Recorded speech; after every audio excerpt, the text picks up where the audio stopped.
MM approach, Modigliani Miller approach exactly वही बात कहती है जो NOI अप्रोच कह रही है, लेकिन NOI अप्रोच की ये जस्टिफिकेशन दे रही है, इसलिए ये NOI अप्रोच की इम्प्रूवमेंट है।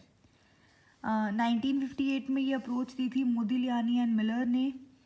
ये अप्रोच बोलती है कि अगर एक सेट ऑफ अजम्पशंस गिवन है तो जो कैपिटल स्ट्रक्चर है और उसकी कॉम्पोजिशन है उसका वैल्यू ऑफ द फर्म पे कोई अफेक्ट नहीं है।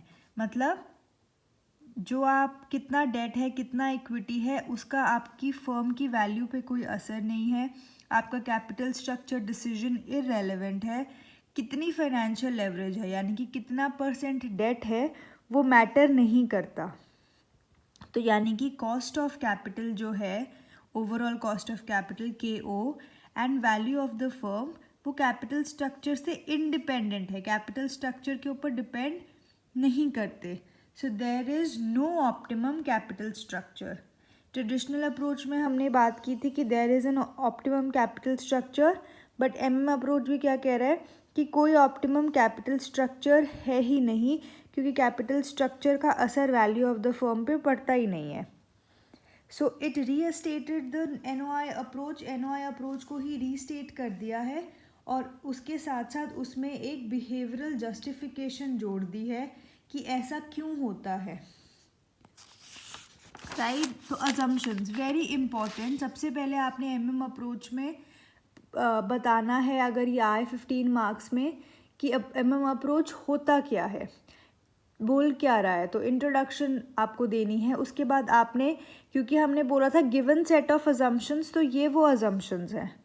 तो सबसे पहले आपने इंट्रोडक्शन लिखनी है, फिर आपने अजम्पशंस बताने हैं, फिर इसमें एक आर्बिट्रेज प्रोसेस होता है, 2 प्रोपोजिशंस हैं वो बतानी है, आर्बिट्रेज प्रोसेस बताना है, एंड में क्रिटिसिज्म बता के कंक्लूड कर देना है। और इसमें एक बार अजम्पशंस हैं कि टैक्सेस नहीं है और फिर हम उसको थोड़ा सा ऑल्टर कर देंगे, बाद में अजम्पशन आएगी कि टैक्सेस हैं। तो ये सब कुछ आपने 15 मार्क्स के क्वेश्चन में लिखना है। तो सबसे पहले कैपिटल मार्केट्स आर परफेक्ट, जो आपके पूंजी बाजार हैं वो पूर्ण हैं, यानी कि जो इन्वेस्टर्स हैं, जो निवेशक है, उनको संपूर्ण सूचनाएं उपलब्ध हैं, उनको सब पता है कि कौन सा स्टॉक बढ़ रहा है, कौन सा घट रहा है, एक्सेट्रा। और ये सूचना उनको फ्री ऑफ कॉस्ट मिल रही है, उनको कोई पैसे नहीं देने पड़ रहे। सेकंड है investors can borrow and lend funds at the same rate as firms can, यानी कि अगर कोई कंपनी है उसको 10% पे डेट मिल रही है, तो अगर एक इंडिविजुअल इन्वेस्टर है, एक आम निवेशक है, उसको भी वो जो डेट है वो 10% पे ही मिलेगी, सेम रेट पे और सेम टर्म्स एंड कंडीशंस, जिस पे कि एक फर्म को मिलती है, कंपनी को मिलती है, उसी पे ही एक निवेशक को भी मिलेगी। ये हमारी दूसरी वेरी इंपॉर्टेंट अजम्पशंस है। इन सब अजम्पशंस का हमें आगे जब हम जस्टिफिकेशन देंगे तो ये इम्पॉर्टेंट रोल प्ले करेगी। नेक्स्ट है and can move quickly from one security to another without incurring any transaction cost, यानी कि वो एक सिक्योरिटी को बेच के दूसरी सिक्योरिटी खरीद सकते हैं, यानी कि एक कंपनी के इक्विटी शेयर्स बेच के दूसरी कंपनी की इक्विटी या डेट जो भी उनका मन करे वो खरीद सकते हैं, और ऐसा करने के लिए उनके कोई लागत नहीं आएगी, there is no transaction cost. उसके बाद वो बोल रहा है कि सिक्योरिटीज़ आर इनडेफिनिटली डिविजिबल, यानी कि आप एक सिक्योरिटी के कितने भी भाग कर सकते हो, उसका विभाज्य कर सकते हो। ज़रूरी नहीं है कि 100 रुपये की है या 1000 रुपये की है, आप उसको कितना भी तोड़ सकते हो। रियल वर्ल्ड में ऐसा होता नहीं है कि अजम्पशंस हैं कि जो सिक्योरिटीज़ है वो इनफाइनाइटली डिविजिबल हैं।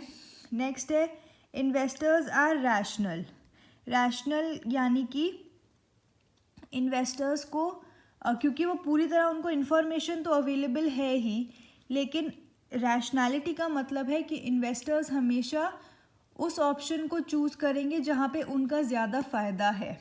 मतलब अगर सेम रिस्क है तो वो जहाँ ज़्यादा रिटर्न है वहाँ पे इन्वेस्ट करेंगे, और अगर सेम रिटर्न है तो जहाँ पे कम रिस्क है वो वहाँ पे इन्वेस्ट करेंगे। इन्वेस्टर्स जो हैं वो रैशनल हैं, वो अपना नुकसान नहीं करेंगे, वो अपने लिए सबसे बेस्ट डिसीजन लेंगे। इसका रैशनैलिटी का ये मतलब है। And well informed about the risk return of all securities, ये हमने ऊपर भी करा कि उनको इन्फॉर्मेशन पूरी तरह अवेलेबल है, यानी कि उनको पता है हर सिक्योरिटी में कितना रिस्क है और कितना रिटर्न है, और वो रैशनल भी हैं। Next, all the investors have same probability distribution about the expected future earnings, कि सब इन्वेस्टर्स को ये कि जो फर्म कितना उनको फ्यूचर में अर्न करके देगी, क्या प्रोबेबिलिटी है कि 10,000 देगी, क्या प्रोबेबिलिटी है कि 20,000 देगी। तो इस तरह का वो हर कोई जो इन्वेस्टर है वो एक प्रोबेबिलिटी डिस्ट्रीब्यूशन बना लेता है हर फर्म की अर्निंग का। तो ये अजम्पशन है कि जितने भी इन्वेस्टर्स हैं, क्योंकि सबको पूरी जानकारी है, सब पूरी तरह इन्फॉर्म्ड है, सब रैशनल है, तो हर एक इन्वेस्टर का जो कंपनी है वो उनको कितना कमा के देगी उसके बारे में सेम प्रोबेबिलिटी डिस्ट्रीब्यूशन है। सबको यही लगता है, जो एक को लगता है वही सबको लगता है कि कंपनी उनको फ्यूचर में कितना कमा के देगी।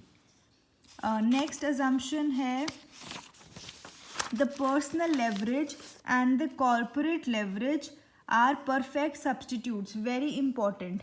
यानी कि मैं एक कंपनी के थ्रू डेट ले रही हूँ या मैं अपने आप पर्सनल डेट ले रही हूँ, वो एक ही बात है। इसका मैं आपको एग्जाम्पल देती हूँ। फॉर एग्जाम्पल ए लिमिटेड है। ए लिमिटेड में 1 लाख इक्विटी है और 1 लाख उसमें डेट है, यानी कि टोटल 2 लाख रुपए इनकी कैपिटल है और उसमें से 1 लाख की इक्विटी है और 1 लाख का डेट है। अब मैं जब ए लिमिटेड में इन्वेस्ट करती हूँ, अगर मैंने ए लिमिटेड में 10% इन्वेस्ट कर रखे हैं, तो ये 1 लाख में मेरा 10% है, यानी कि 10,000 रुपये।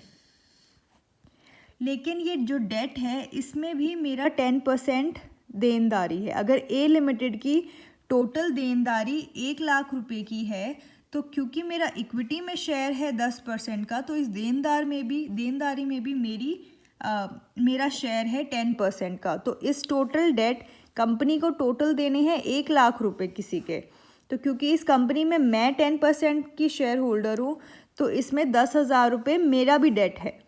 इसको हम बोलते हैं कॉर्पोरेट लेवरेज। कॉर्पोरेट लेवरेज मतलब जिस कंपनी में मैंने इन्वेस्ट किया है उस कंपनी ने जितनी डेट ले रखी है, उस डेट में मेरा उतना ही हिस्सा है जितना मेरा इस कंपनी में हिस्सा है। This is called corporate leverage. For example, अगर ये 10% ना हो के 100% मेरी ही कंपनी होती, पूरी कंपनी मेरी है, तो मेरी 1 लाख की इक्विटी है और मुझे 1 लाख का मैंने डेट ले रखा है, तो ये इस कंपनी की ही देनदारी है। ऐसे ही अगर मेरा 100% इस कंपनी में इन्वेस्टमेंट है, तो ये पूरी की पूरी डेट मुझे देनी है, तो पूरा का पूरा ही कॉर्पोरेट लेवरेज मेरा है। लेकिन क्योंकि मेरा 10% हिस्सा है, तो इस डेट में भी मुझे 10% ही देना है। This is called corporate leverage. अब वो ये कह रहा है कि अब मैं हूँ, फॉर एग्जांपल एक्स है, एक्स ने ए लिमिटेड में 10% ले रखा है और कॉर्पोरेट लेवरेज उसका हो गया 10,000 रुपये। अगर एक्स ने ए लिमिटेड में ना इन्वेस्ट करके बाहर किसी बैंक से लोन ले रखा है 10,000 का, ये है उसकी पर्सनल लेवरेज। उसने अपने बलबूते पे वो लोन लिया है, कंपनी के थ्रू नहीं लिया, इसको बोलते हैं पर्सनल लेवरेज। तो ये कहना चाह रहे हैं, एमएम अप्रोच की अजम्पशन है कि आप चाहे डायरेक्टली किसी से लोन लो, यानी कि पर्सनल लेवरेज लो, या आप कंपनी के थ्रू लोन लो, कॉर्पोरेट लेवरेज लो, वो एक ही बात है, परफेक्ट सब्स्टिट्यूट्स हैं।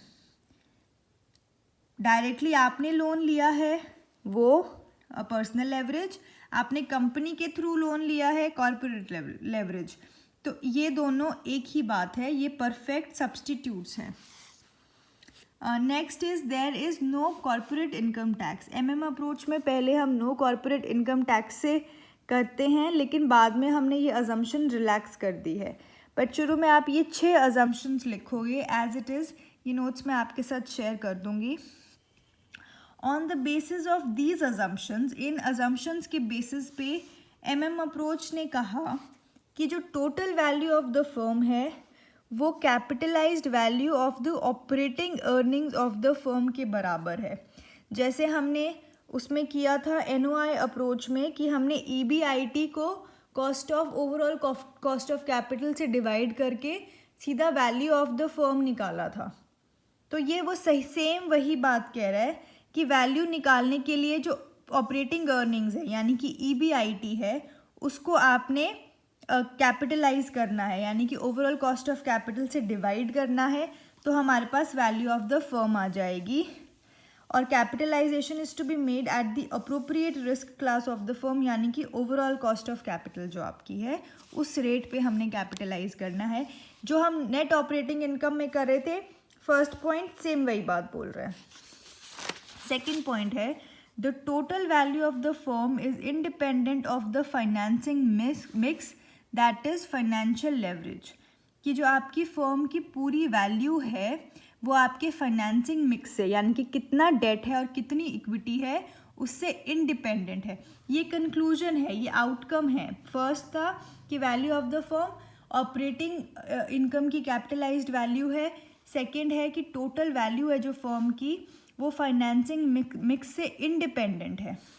And the cut off rate of the investment decision depends upon the risk class to which the firm belongs. और जो cut off rate of investment है यानी कि जो ओवरऑल कॉस्ट ऑफ कैपिटल हम देखते हैं वो रिस्क क्लास के ऊपर डिपेंड करता है, ना कि कितना आपने डेट लिया है, कितना आपने इक्विटी लिया है।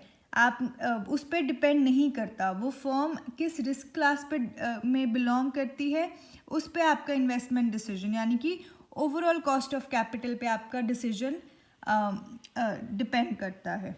एमएम अप्रोच की दो प्रोपोजिशंस हैं। पहला है कि जो फाइनेंशियल लेवरेज है वो बिल्कुल इररेलेवेंट है, यानी कि ये दो बातें कहता है, दो बातें कंक्लूड करता है बेसिकली।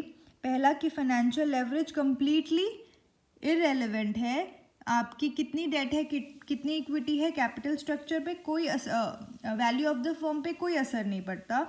सेकंड वो कह रहा है कि जो आपकी कॉस्ट ऑफ इक्विटी है, ये हमने एनओआई अप्रोच में भी किया है, जो आपकी कॉस्ट ऑफ इक्विटी है वो डिपेंड करती है overall cost of capital, cost of debt और फर्म्स डेट इक्विटी रेशो।